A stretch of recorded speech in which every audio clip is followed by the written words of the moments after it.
welcome to another installment of Judgmental AF.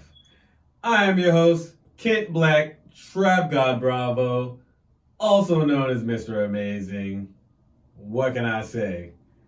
And I'm here to talk to you today because today we had a poll. I did a poll on my Instagram channel, and they had a vote to see what subject were we going to tackle next. And the answer that you, the people, gave, for whatever reason, it was a tie between consent and Trump derangement syndrome. I really thought consent was going to have it. Thought consent was a really strong pull for it. But you guys wanted to hear about Trump. So, with that being said, I'm doing this video by myself because my partner doesn't want anything to do with talking about politics. I don't care nearly as much. I go through it, I listen about it all day, and quite frankly, I'm with the shits. You can add me on Instagram, you can find me on Twitter, and you can chat and throw all the mean things you want to say in my way. I don't care. My opinion is my opinion, and if you can change it, you're welcome to try. You're probably not. I'm really hard at it. So, with that said and out the way, today we are talking about Trump derangement syndrome. Now, before we really get started into this, there are two things we need to talk about.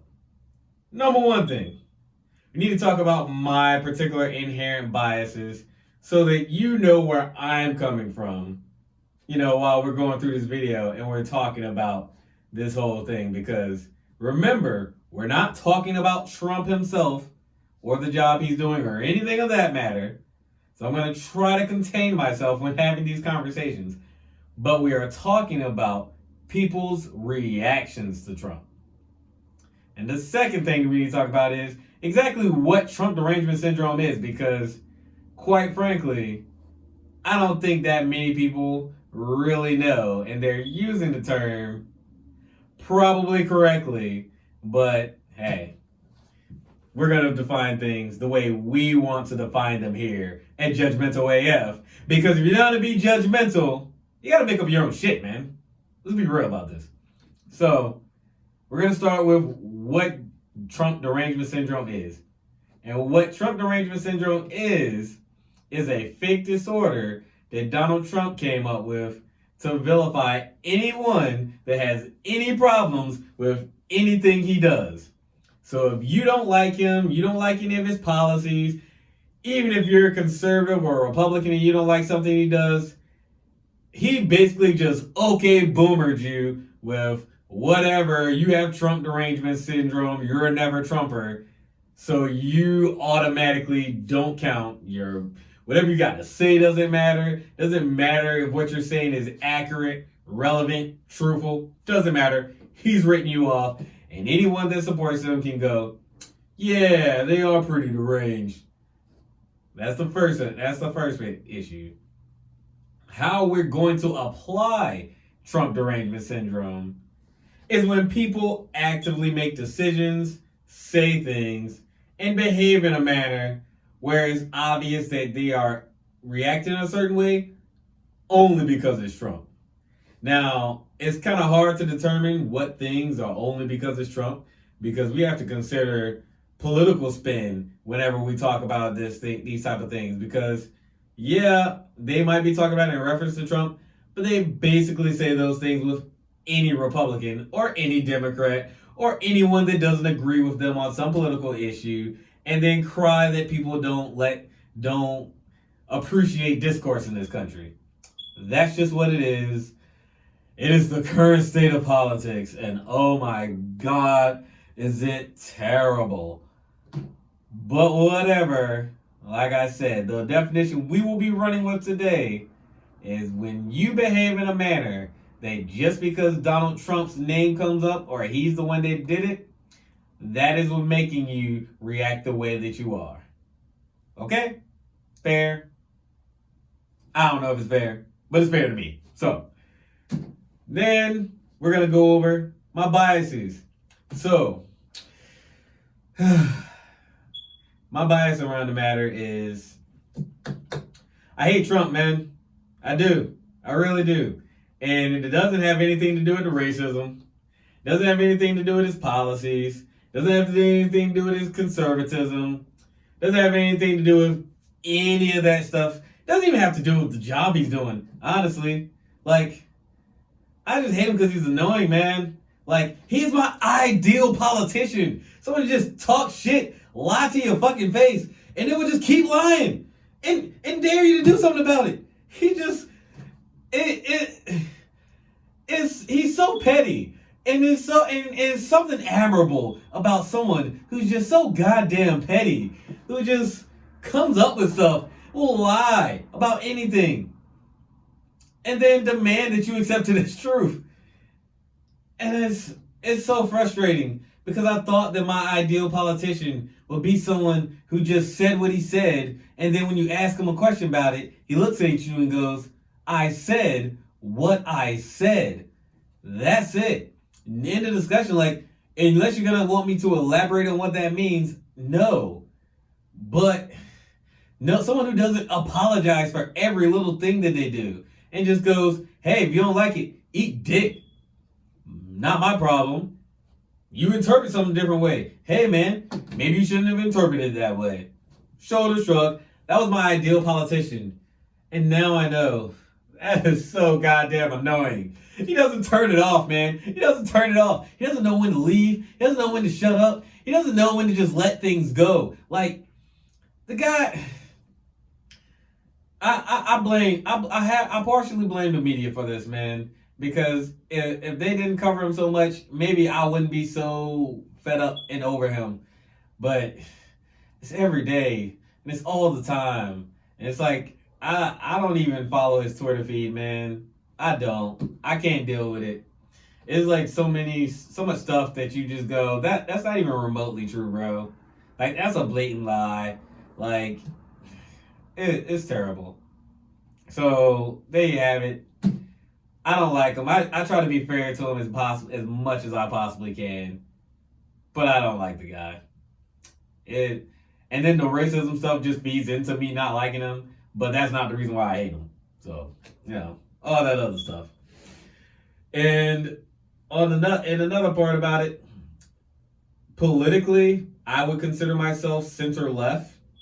I'm not exactly a progressive. I think there's a healthy middle ground that we could find when it comes to how we do politics in this country. And the left and the right have completely shit on that idea. And I don't want to get into who I believe started it and where I think it started or who's at fault for it. At this point, it doesn't matter anymore, children, because that's all our politicians are. Just children screaming about stuff. If I don't get it my way, I'm going to flip the table and throw all the pieces to the game board all the way. Like, it's stressful. And that is one of the reasons why I will try my damnedest to keep from talking about Trump as much as possible on this show. You might get a little mention every now and again if it's necessary, but as much as I possibly can, he will not be spoken about here. Not up in here. So, for the subject that the people fucking wanted to hear about, let's get started, guys. Let's get started. So, there are two facets that I feel feeds into Trump derangement syndrome. That is the media itself, and that goes for mainstream media such as CNN, Fox News, CBS, and independent media such as, the Young Turks or Steven Crowder's show or Ben Shapiro. Probably shouldn't even be saying these people's names, but whatever, man. They have their own platforms. They exist in this world. They have things to say. I'm not going to try to take that away from them. So, platforms exist all around. And on the left and the right, trust and believe, Trump derangement syndrome, it exists. It is a thing. So, in terms of the media, here's how you know when you're dealing with Trump derangement syndrome. If a tweet comes out and you're reading the tweet and you cover up the name of who said it, and you think to yourself, you know, if I inserted any president here, I probably wouldn't care that this was said. Then you probably are dealing with a Trump derangement syndrome situation. It doesn't matter that he said something mean, like him being mean to Gold Star families or people who talk mean about him and him being mean in response or him being mean to Democrats in general. That's not news. It's not it. You can use it as an escape, as a piece, and you can have it be a part of like some political contributor can bring it up, but news anchors shouldn't be the ones to bring it up every single day. We got enough going on in our country, and I don't want to be the guy to say like we got more important things to think about and worry about, because that's a cop-out argument that really just means I don't have an excuse for what's going on. Can we please talk about something else? But the media's got to do better. Independent media's not much better. If you're covering something that he does, and if it was someone from your political side, and you be calling that a positive, but because he did it, it's a negative, you might be dealing with a Trump derangement syndrome situation. If you felt like pulling troops from the Middle East was the best option, and then when he pulls them out of Syria, you freak out, that just might be an issue of Trump derangement syndrome. Hey, man, it is what it is. And I think the bigger case that you can make, if you're really gonna be like have an issue with it, is the fact that he did exactly the things that he complained that Obama was doing. Go figure. So there's ways to attack this. There's ways to attack him. Some of these things are a little menial and they're petty. They're quite frankly stupid. Whenever you see a piece where you have a panel of Trump voters and they're talking to them, asking them, well, why do you still support the president? Well, what makes you think that he's not divisive? That's the symbol of Trump derangement syndrome. Why the fuck do you care? There's an election coming up. You've been talking to these same group of people for the last 3 years, bro. Let it go. He won an election. He might have been outvoted on that election, but this is how we set things up. And if you want to change it, you got to change the way we set things up. You're not going to get Trump supporters, especially considering the fact that he won through closeted Trump supporters. You're not going to shame them into not voting for him again. It's just not going to happen. You're not going to reason your way through it. The Trump supporter that is completely unreasonable, which is like 30 to 40% of his base, they all suffer from Trump derangement syndrome themselves. If the man is God in their eyes, for whatever reason, this man is their white Lord and Savior.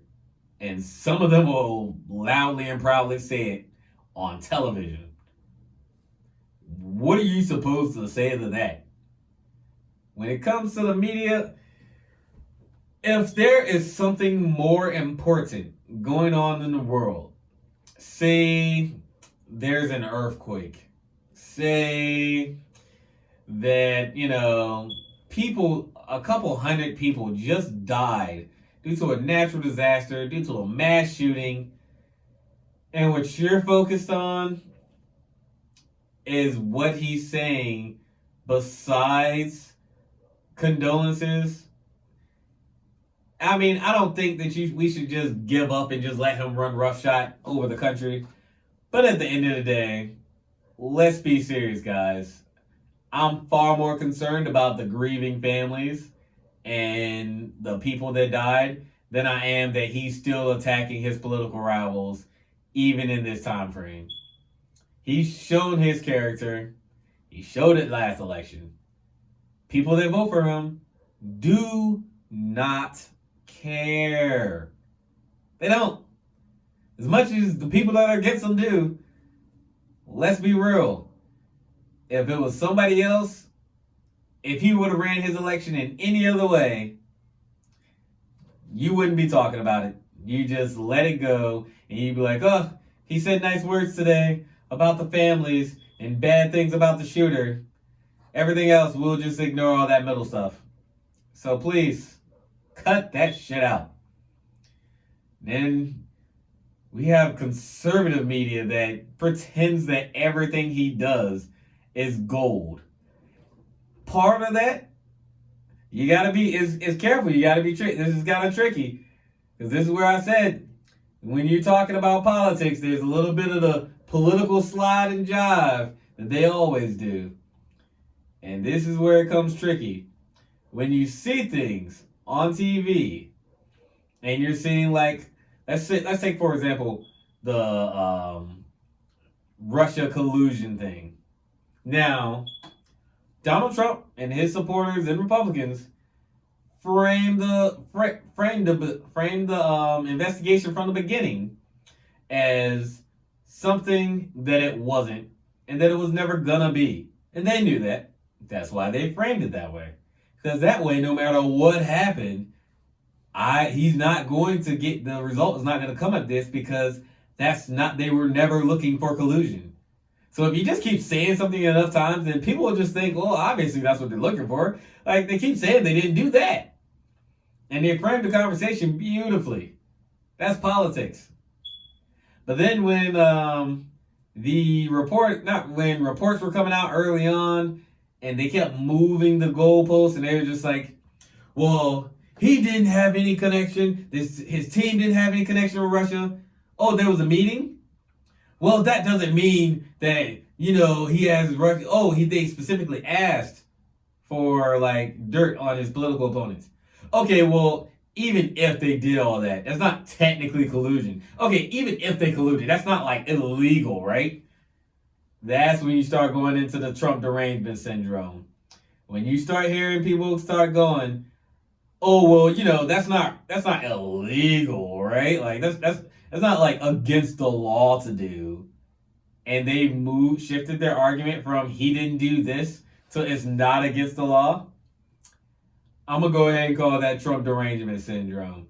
Because if you're willing to go on national television as a senator or a congressman, which happened very recently, mind you, and say, in fact, it's been happening for like the last week or two, and they say that impeaching the president is anti-democratic and it spits in the face of democracy, you might be dealing with a Trump derangement syndrome with a little bit of political spin. And the reason why is because if you don't know, I'll say the quiet part out loud for everyone to hear. Impeachment is a part of democracy. Go figure that we would have stuff in place to remove people that are elected. I don't think these people that have been elected and watched multiple impeachment processes throughout their life, I don't think they know that. But yet again, it's the price we pay for dealing with for electing a troll that just wants to shit on the libs, and his supporters just wants to shit on the libs. And you got a situation where now everyone that is conservative that sees when things are fucked up and wrong, they don't have a choice but to just just do what they can to hold on for dear life, because otherwise they know Trump's people is going to give them the boot.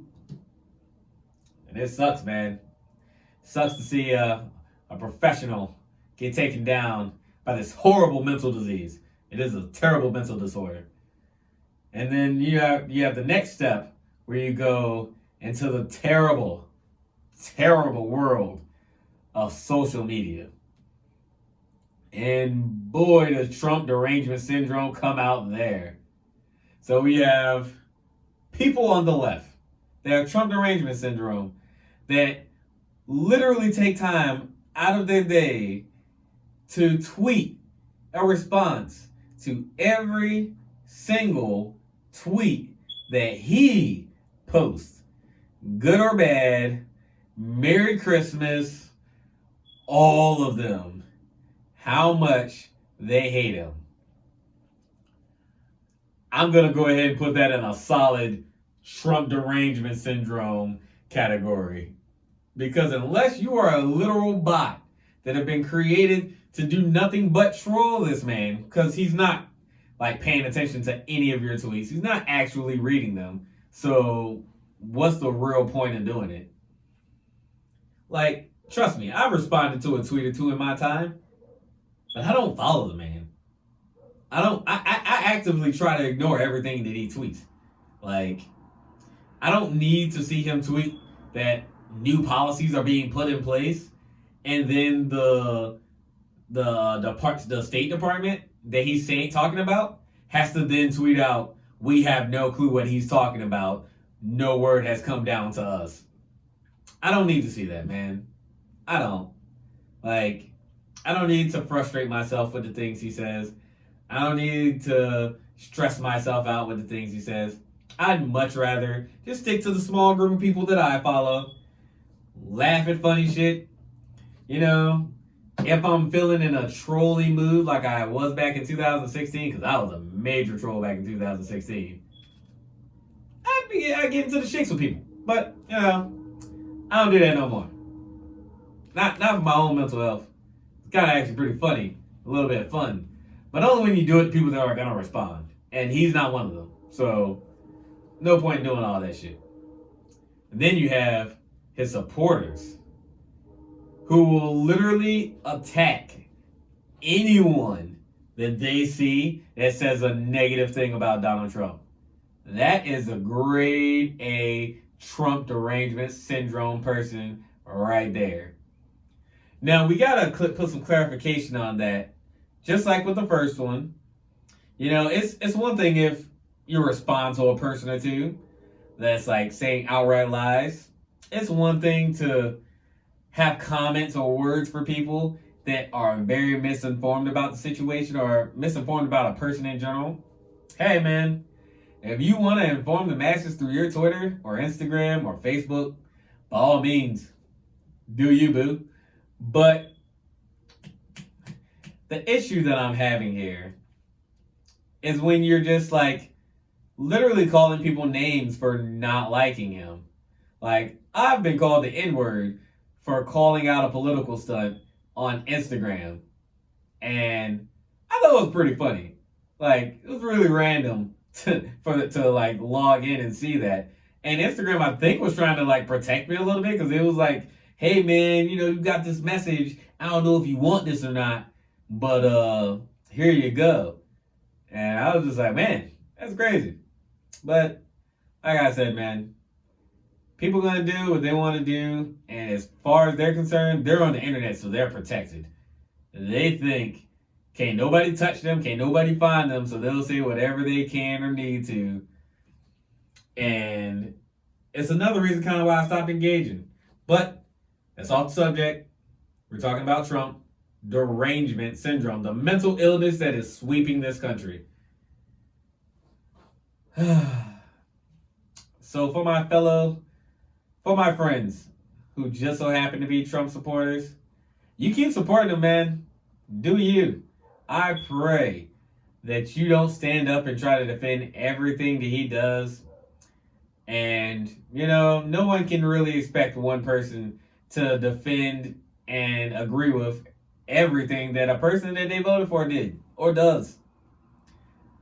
But if you want to make sure that you're not dealing with this mental illness and you're not suffering from it, whenever you have a snap response to a person, you see something and you just like think to yourself that you want to write them off instantly, stop for a second and ask yourself, why are you trying to write them off? A, and most importantly, if this was about anyone else, would you have the same response? This has been my segment about Trump derangement syndrome. I hope you enjoyed the video. It's about Trump, so it's not really going to be nearly as funny. I ain't got the jokes for like that, man. Like, my mental health can't necessarily detox. But like, comment, subscribe. If you're hearing me for the first time, by all means, check out one of my other episodes on in the Toxic series, where me and my pal Patt, we talk about things and we get into the shits. Also, follow the link if you're interested in Judgmental AF merch, such as this fine shirt with TrapGod Bravo the Unicorn. Why? Because I'm magical. Yeah.